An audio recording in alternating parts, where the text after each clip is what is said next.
Good evening.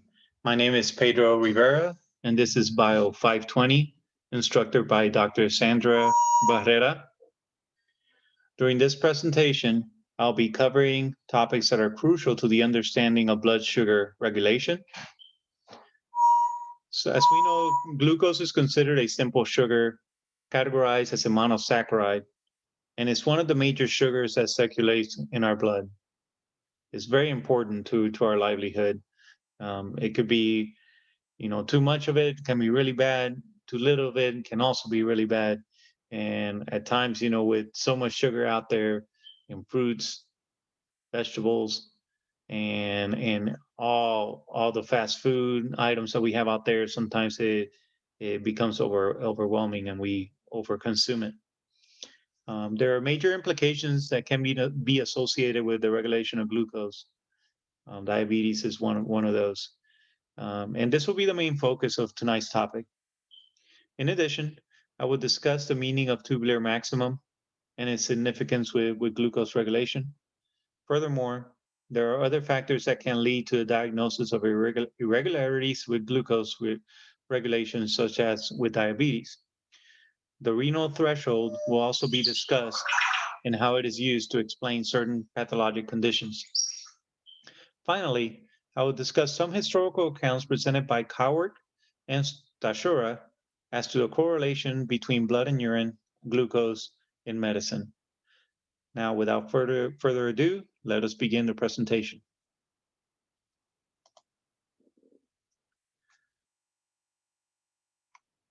First, let me go over some of the objectives that I have already talked about that I'm going to be covering. I'll begin with the presentation first, discussing defining blood glucose, excuse me, some of the terms associated with blood glucose. So we'll begin with that first. Then right after that, we'll jump into the how insulin affects glucose, and how glucose levels will either rise or lower, as it relates to insulin. After that, we will go right into explain the importance of renal threshold and what it means as it relates to urine glucose. In addition, I will provide an explanation on tubular maximum and its relationship to reabsorption of substances. And finally, I will end this presentation with a brief history on glucose and diagnosis as we use it today. All right. So as we look at this picture over here, we see three different cells, and there's just a depiction of, like, if you're in your system, the little yellow dots is the glucose circulating along with the red cells. And so if you have low amounts of glucose, that is another term for low blood sugar level is hypoglycemia. Normal levels are just considered normal levels. And then on the other hand, if you have an overabundance of blood sugar circulating in your system, that's considered hyperglycemia. I should say that's another term for high blood sugar is hyperglycemia. So we have low blood sugar is hypoglycemia, hypo for low. And then we have hyperglycemia for high blood sugar, hyper for elevated. So hypo, low, hyper is elevated.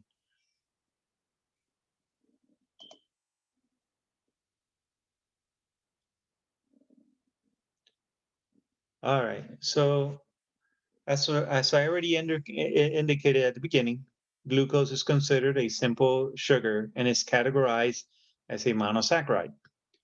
Glucose is also known as dextrose.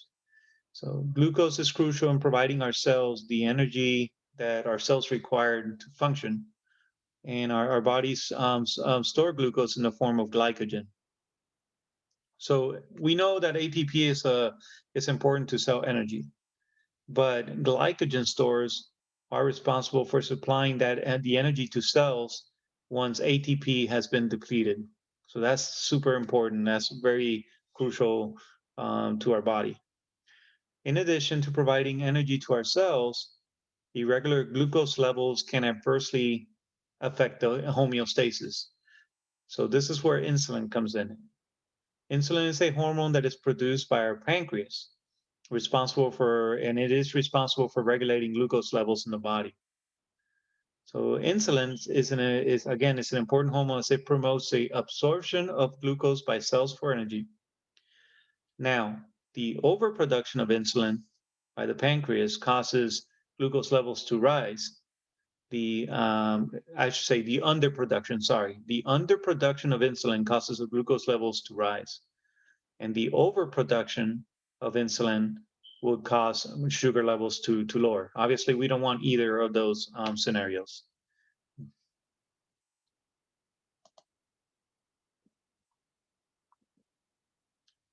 All right, so as already explained, the regulation of glucose is crucial.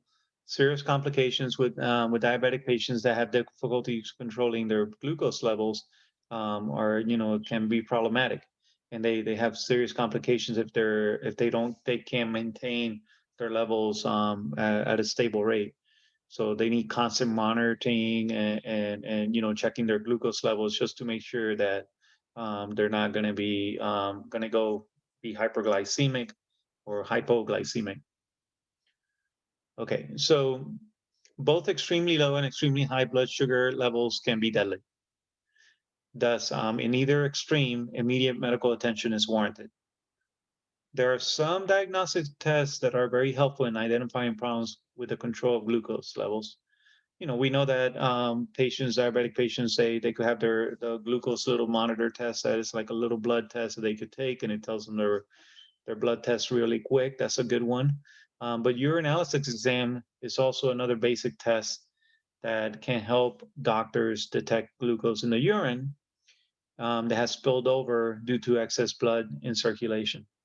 And this is typically a really good indicator if somebody is diabetic or having issues with controlling their sugar level. So our kidneys can only reabsorb a certain amount of glucose, specifically the renal tubules. So tubular maximum is the maximum rate in milligrams per minute of secretion or reabsorption of substances such as glucose that the renal tubules can handle. So an increase in renal tubular maximum has been implicated with diabetes mellitus.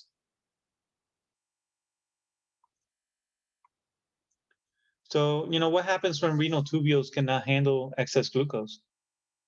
What can we expect to see in some diagnostic tests, with patients that, have this issue, that they have excess glucose in their bodies? So glucosuria occurs when the kidneys are not able to handle the filtration of glucose. Glomerular filtration is what facilitates this process. Abnormally high levels of glucose cannot be reabsorbed by renal tubules. And again, this phenomenon is known as a renal threshold of glucose, and meaning that the levels at which the renal tubules are maxed out, meaning that this is the level at which the renal tubules are maxed out and cannot reabsorb any more glucose. So that's very important.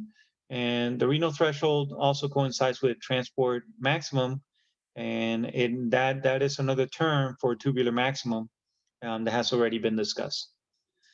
Again, when glucose levels exceed the renal threshold, glucose will spill over into the urine to be discarded by the body.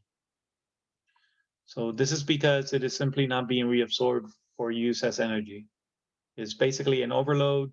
The body cannot handle it by our kidneys. Thus, urine tests with high levels of glucose are very significant. They're very significant findings, and it can be used for diagnostic purposes.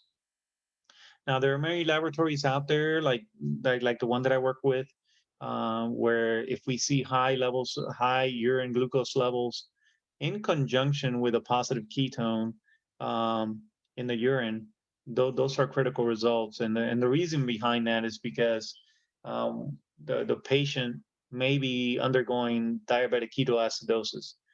And so this can be deadly. So it has to be treated. They have to be seen by the provider, and they got to get their sugar level stable, because if not, that it's not going to be good news.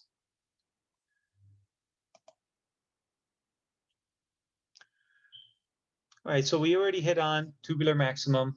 But what I want to discuss now is a little bit about the diagnostic history I'm going to cover, and I have a picture of the individual that you know uncovered this, basically made this finding and correlated it, and and found that it was very helpful for the providers. So Cowart and Stachura provided some interesting fact in their article related to glucosuria, and that's where I found Dr. Matthew Dobson. And so they explained that blood and urine glucose was first recognized as a viable diagnostic option during the 18th century. So Dr. Matthew Dobson, who I have depicted here, was an English physician who made this association. So during early studies, it was very interesting because the levels of glucose, the way that they determine levels of glucose in the urine, was so different than what we do, how we do it today. So today, our methodologies use reagent-based testing methods. So basically, you have um, you dip the urine into, with a strip, and and it changes color depending on the amount of substance that is found. And so it's very different than what they did back then. What they did was they used an evaporation method where they allowed the urine to evaporate, and what was left behind, if the person had sugar in their system, in their urine, it will leave behind some sugar crystals. So they would measure how much sugar crystals was left behind, and that's how they kind of determine, okay, that's how much sugar they had in their system, or actually excreted out of their body, and they would determine if, again, make diagnostic decisions based on those findings. As stated by Cowart and Stachura, today, glucosuria is considered an indirect index of blood glucose concentration. So, um, yeah, so this is not the primary way that the providers will ultimately make a diagnosis. There's fasting blood glucose levels that they could check. There's also A1C levels. A1C basically is a way that you could account for the blood sugar level in your system via the 120 days lifespan of a red blood cell. So basically, a patient with that test, that's a golden standard right now for diabetes. A1C is, because the patient really can't cheat. You could you could fast the day of it's not even, you don't even need to be fasting, because it really takes into account the 120 days lifespan of a red blood cell, and then so it has a more accurate reading. Of course, they're always correlated with fasting blood glucose, but a lot of the times they go hand in hand. And so if you have a way elevated fasting glucose level, you're going to have a really elevated A1C. So those are very, very important, along with the urine test. Again, it will be a good indicator of how well the patient is controlling their sugar levels. So there are now, we've come a long ways from evaporating urine to now having all these different tests that are available for us to use to monitor patients and stuff. So it's very good. We keep on getting better and better at diagnostic measures. So that's very exciting.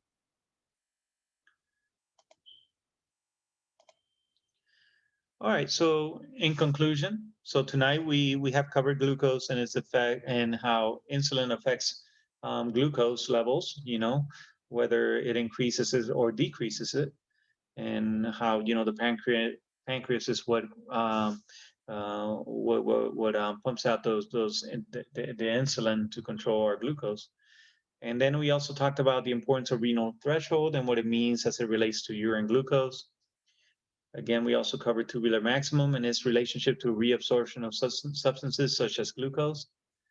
Finally, I provided a brief history on the use of glucose for diagnostic purposes. Again, Dr. Matthew Dobson finding out that it was a good way to diagnose some patients with glucose irregularities.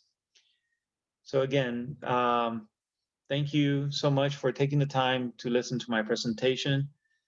This is a very important topic. Glucose regulation has become more difficult nowadays, especially with fast food and with just a fast pace of life. A lot of it's really hard to eat right, and so it's something very serious that we have to get under control.